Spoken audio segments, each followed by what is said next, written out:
ಇತಿಹಾಸದಲ್ಲಿ press meeting ಕರೆದಿದ್ದ 11 ಗಂಟೆಗೆ, 10:15 ಡಿಪಾರ್ಟ್ಮೆಂಟ್ ಬ್ರೀಫಿಂಗು, ರಿಸಲ್ಟ್ ಕೊಡ್ತಾ ಇದ್ದೀವಿ SSLCದು PUCದು. PUCದು ಅವತ್ತು ಕೊಡ್ಬೇಕಾದ್ರೆ ನಾನು ಹೇಳಿದೆ ನಮ್ಮ ಇಲಾಖೆಗೆ ನಥಿಂಗ್ ಡೂಯಿಂಗ್. ಫೇಲ್ ಆಗೋರು ಯಾರ್ರಿ? ನಿಮಗೂ ಗೊತ್ತು ಚೆನ್ನಾಗಿ. ತಂದೆ ತಾಯಿನ ಮನೇಲಿ ನೋಡ್ಕೋಬೇಕು, ಹೊಲದಲ್ಲಿ ಕೆಲಸ ಮಾಡ್ಬೇಕು, ಶಾಲೆಗೆ ಹೋಗ್ಬೇಕು.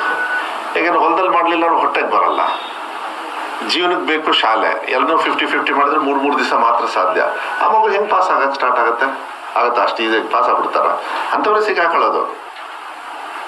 ದೊಡ್ಡರು ಇರ್ತಾರೆ ಬಿಡಿ, ನಾವೇನು ಭಾಳ ದೊಡ್ಡ ಪಂಡಿತರೇನಲ್ಲ ಓದೋದ್ರಲ್ಲಿ. ಆದರೆ ಇಂಥ ಮಕ್ಕಳು ಆರ್ಥಿಕವಾಗಿ ಹೊರೆ ಕೊಟ್ಬಿಟ್ರೆ ಹೆಂಗೆ? ನಮ್ಮ ವ್ಯವಸ್ಥೆಯಲ್ಲಿ ಅವ್ರನ್ನ ಸೋಲ್ತಾ ಇದ್ದಾರೆ, ಅವ್ರು ಫೇಲ್ ಆಗ್ತಾ ಇದ್ದಾರೆ.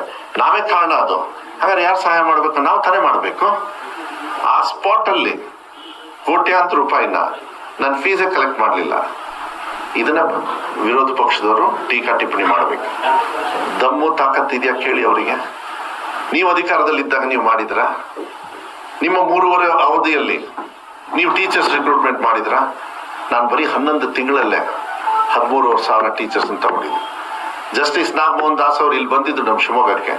ಅವತ್ತು ಓಪನ್ ಸ್ಪೀಚಲ್ಲಿ ನಾನು ಹೇಳಿದೆ ತಾನೆ, ದಯವಿಟ್ಟು ರಿಪೋರ್ಟ್ ಕೊಡಿ. ಎಲ್ಲ ಮಕ್ಕಳು ಓದಿ ಕಾಯ್ತಾ ಇದ್ದಾರೆ ಪಾಠ ಹೇಳ್ಕೊಡಕ್ಕೆ, ನನಗೂ ಟೀಚರ್ ಶಾರ್ಟೇಜ್ ಇದೆ. ನಿನ್ನೆ ತೀರ್ಮಾನ ಮಾಡಿ ಎಲ್ಲದೂ ಕೂಡ ಮಾಡಿದ್ವಿ. ಈಗ TET ಎಕ್ಸಾಮಿನ್ ಒಂದು ನೋಟಿಫಿಕೇಶನ್ ಹೊಡಿಸ್ತೀವಿ. ಅದಾದ್ಮೇಲೆ CET ಬರ್ತದೆ.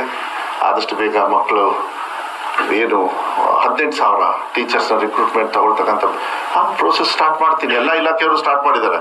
ನನ್ನ ಇಲಾಖೆ ಭಾಳ ದೊಡ್ಡದು. ನಂದು ಯಾವ ಬೇರೆಯವ್ರದ್ದು ಎಲ್ಲ ಟೋಟಲ್ ಸೇರಿದ್ರೆ ನಂದು ಒಬ್ಬಂದೇ ಇರ್ತದೆ. ಅಷ್ಟೊಂದು ಟೀಚರ್ಸ್ ರಿಕ್ರೂಟ್ಮೆಂಟು. ಕೊಠಡಿಗಳ ಪ್ರಾಬ್ಲಮ್ಮು, 2 ವರ್ಷ ಹೆವಿ ಮಳೆ ಬಂತು, ಎಕ್ಸ್ಟ್ರಾ ಡ್ಯಾಮೇಜ್ ಆಯಿತು. ಎಕ್ಸ್ಟ್ರಾ ದುಡ್ಡು ಬರಲಿಲ್ಲ ಅಂದ್ರೂ ನಾವು ಅದರಲ್ಲೇ ಮ್ಯಾನೇಜ್ ಮಾಡಬೇಕಾಗತ್ತೆ. ಕೊಡ್ತಕ್ಕಂಥ ಹಣನ ಕರೆಕ್ಟಾಗಿ ಎಲ್ಲೆಲ್ಲಿದೆ, ಸೊ ವೇಸ್ಟ್ ಆಗಬಾರ್ದು. ಇದನ್ನೆಲ್ಲದೂ ಕೂಡ ನೋಡಿ ಒಂದು ನಾನು ಮಾತು ಮುಗಿಸೋಕ್ಕಿಂತ ಮುಂಚೆ ವಿಶ್ವಾಸ ಇಟ್ಕೊಳ್ಳಿ. ಏನೇ ಟೀಕಾ ಟಿಪ್ಪಣಿಗಳು, ಏನೇ ಪ್ರಶ್ನೆಗಳು ಬಂದ್ರೂ ಕೂಡ ಮಧು ಬಂಗಾರಪ್ಪ ಅವ್ರ ಮಕ್ಕಳಾಗಿ ನನಗೆ ಚೆನ್ನಾಗಿ ಗೊತ್ತಿದೆ ನನ್ನ ಜವಾಬ್ದಾರಿ.